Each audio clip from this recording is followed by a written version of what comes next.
Hey guys, thanks for tuning in. So today we're going to be reviewing the Millennium Falcon Deluxe Edition from Air Hogs. Now look at this thing. This is a giant, not giant, but it's a large scale quadcopter that's molded after the Millennium Falcon from Star Wars. It's saying here actual size. So this is a big one, as you can see. It's got a kind of a neat cockpit here. So there's Han Solo and Chewbacca are actually molded into this little see-through plastic cockpit. It's got some lights on the back and lights in the front. There's the controller there. So what we're going to be doing in this review is unboxing it, setting it up, charging up the batteries, and flying it around. It's a little bit bad weather outside today, so I'm not going to be able to fly it outside. So for now, I'm just going to fly it around in the house just to see how it looks, see how it performs in like a no-wind in-house environment. So anyway, I will have the links on this one down in the description of the video down there. Go ahead and click on that link to check the pricing, more of the specs, and a little bit more of what it's all about. But without further ado, let's go ahead and unbox this thing and see how it is in real life. Okay, so this is a large box, as you can see. Here's the instruction manual. Here's that little those little guards here. It's a little separate box with the guards in it. Here's a little box with the charger, looks like. So that's the charger, and here's the remote controller. So kind of a neat looking remote control with a bunch of all these, you can see it has all these switches here. So I got a bunch of switches. It looks like you will need a screwdriver to open up the back to put your batteries in. And it looks like we have sound and our hyperdrive buttons here. Okay, so this is lights on and off, and then this one here is the sound. You can mute the sound if you want. And it looks like you're getting two rates of flight, beginner or advanced. So you can basically fly a little faster once you get better. But anyway, there's also trim buttons here, so if you want to trim it out, you got that option. Looks like this one might be altitude hold, because as you can see, the throttle stick actually springs back to the center, so we'll check that out. Anyway, there's your throttle, your yaw, your pitch, and your roll on the stick here. So that's the controller. Let's go ahead and take the thing out of the box here. There's really nothing else left in the box, so that's it. So I'm going to close this box up, use it as a little table, and let's go ahead and unbag the rest of this. So you get like this tissue paper kind of wrapped over it, you know, kind of protecting it a little bit. And here it is. So it's a giant Millennium Falcon. As you can see, I do have the mini. This over here to my left, I'm also in review of this little mini Millennium Falcon Star Wars toy. And that's also going to be in another video, so if you want to check out how this one does, you can check out that video. But today is all about the giant XL version. We've got the propellers already fixed on here. These are brushed motors, large brushed motors. We have like a carbon fiber or graphite tubing for the arms. And it's just a quadcopter surrounded by a giant piece of foam modeled Millennium Falcon. Two LEDs in the front. Here's our power off and on switch here. So off and on, there's our charge port. And really there's nothing else to it. LED in the back, two LEDs in the front. And then here's our cockpit. Let's get in a little bit better view of the cockpit here. So you can see Han Solo and there's Chewie in there. And it's just kind of covered by this little piece of plastic there. So pretty neat looking. Of course, we're going to have to see how it flies. And it looks like you can put on these little propeller guards here. Let's go ahead and see how these work real quick. It looks like they're just like push-on little things. I didn't really see any screws in the box, unless they have them in here somewhere. Nope, I'm not seeing any screws. So these may just push right on. So it looks like the front, this one's going to go right here, and yeah, they just kind of push in with tension. There's no actual screws or anything you're putting in those, so hopefully those stay in. It looks like you're not putting them in the bottom, so just on the top for a little bit more realism. It looks like the holes are going closer to these vents here. I forget what those are, but those are probably like the exhaust ports or something for the ship. Anyway, just push those down in nice and tight, And there we go. So we have our top on, all of our propeller top guards. I don't think that's really doing anything. It's just more for looks. So let me go ahead and put some batteries in this, and then we'll go ahead and fly it around. Oh, the charger. Here's the charger. So it's got kind of a proprietary charger. So here's the part you plug into your wall, and then you slide this into the main charger here, and then all you're doing is plugging in this thing to the very top and charging it. This does have a light on here, as you can see, and it should be red blinking for charging and green, solid green, when it's completely charged. So let me pop some batteries in here and let's see how this thing does. Powering on the power here. You can see that we have the blue light lock up, and then we have the power on the controller, just pushing it once down in. And it takes a little bit for the LCD screen. Oh, cool. So we got some sound effects when you first turn on. Looks like, sounds like it's powering up, and then that LCD screen just takes a sec to turn on. Whoa.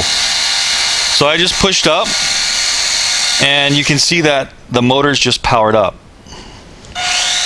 See that? And it looks like they're not going to turn off. There's just like a time deal. So 5 seconds of no throttle, they just shut off. But it doesn't seem like you can shut them off yourself if you pull it down. So they're kind of weird. But let's just go ahead and fly it. So got the lights on and everything. You know what? Let me hear some sounds here. So pushing in the right trigger. Blasters. Pushing it in again. That's R2. More blasters. There's Chewbacca. Different sounding blasters. That actually sounded kind of like TIE Fighter. So it sounds like you get maybe 4 sounds. And then of course we have our hyperdrive, if you want to do our hyperdrive. So it looks like we're getting flashing LEDs from the back, and then we get this hyperdrive sound on the controller. So lifting off, I'm just going to push it once, then push up. Holy cow. Yeah, it does seem to have altitude hold. Whoa, so it comes down really slow. This thing does look pretty awesome though. Very loud. So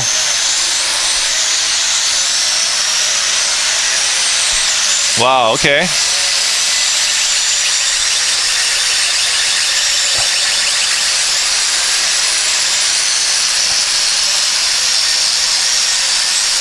So there's our pitch. Pitch forward, back. See how it's kind of dropping a bit?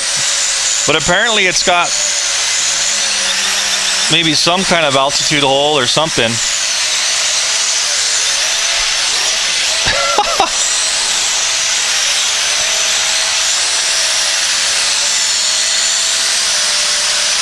Wow, okay. So a little bit wishy-washy.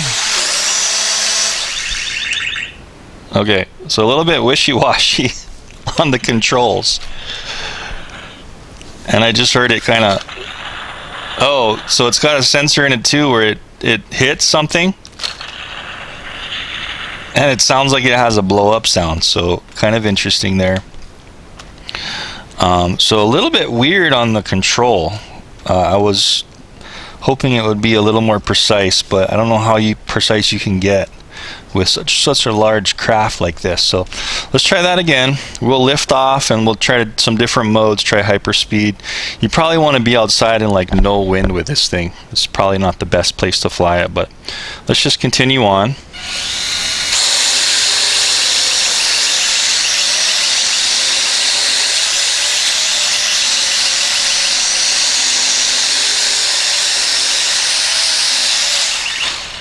Wow, so is there anything we can do to like reset the gyros? Oh, there we go. So I went down and in and I saw the back flashing, the back light. So let's try this again.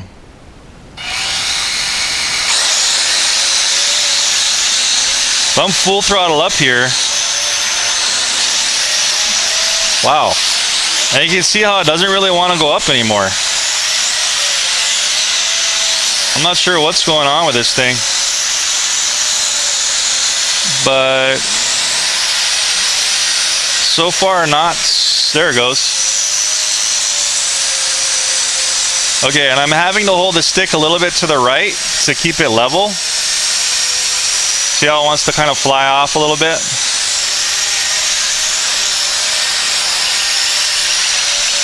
So, okay, definitely not very stable. Boy.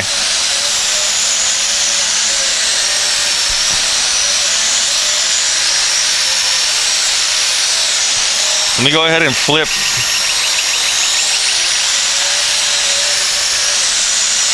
Okay, so this, let me go ahead and power off. So this button down is the first rate, and then this one up is the second rate. So I have to say, I'm really not very impressed with this thing so far. It's very wobbly and hard to control. It does still have full battery power. So a little bit weird, and it looks like, yeah, so the second rate is gonna light up that light when you're in rate 2. So rate 1 is all the way down. Let's try this again. I'm gonna do another gyro cal. Both sticks in, go ahead and launch.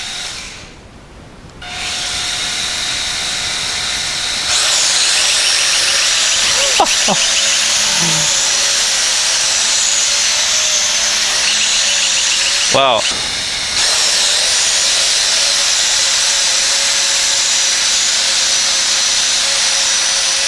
No idea. Full roll to the right, and it's going into the Christmas tree. Wow. Okay, so sorry guys. Definitely kind of problematic with this one. Let me try to go over here. Try this again. Let's try to power off. Power everything off and power everything back on.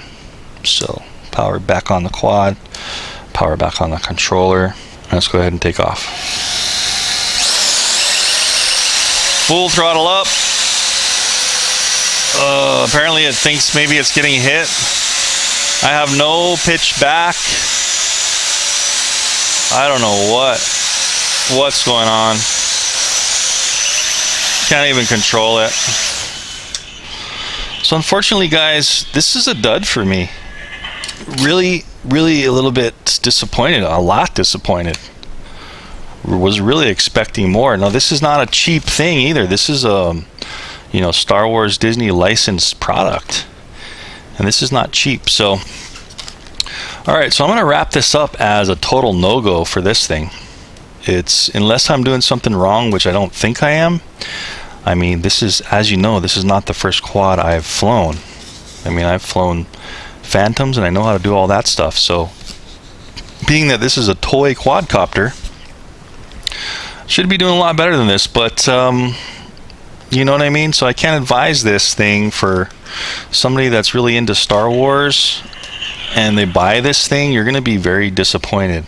Maybe I got a defective item, but regardless, at least you guys kind of know, you know, what to expect with this thing. There may have been some interference, you know, in the house with some LED somewhere. I thought I turned everything off. Maybe the vacuum cleaner LED was interfering with it.